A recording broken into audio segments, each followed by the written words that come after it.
বিসমিল্লাহির রহমানির রহিম। বন্ধুগণ, গাজীপুর মহানগর চৌরাস্তা ট্রাফিক পুলিশের পিছন সাইডে জয়দেবপুর রোড। দেখেন, অটো গাড়ির মহা একটা উৎসব চলছে এখানে।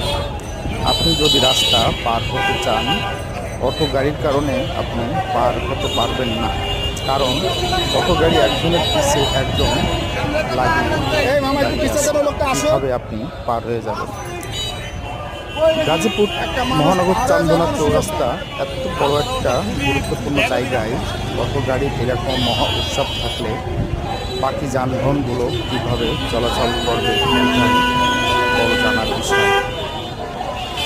সবচেয়ে দুঃখের বিষয় হলো বিকেলবেলা এখানে কোনো জায়গায় একজন ট্রাফিক পুলিশের সন্ধান পাইলাম না। তার জন্য অটো গাড়ির এত বড় মহা উৎসব চলছে। জায়গাটির নাম হলো গাজীপুর মহানগর চান্দনা চৌরাস্তা, ট্রাফিক পুলিশের ব্যাক সাইড, পিছন সাইড জয়দেবপুর রোড, গাজীপুর মহানগর চান্দনা চৌরাস্তা। ভিডিওটি দেখলে অনুভব করা যাবে অটো গাড়ির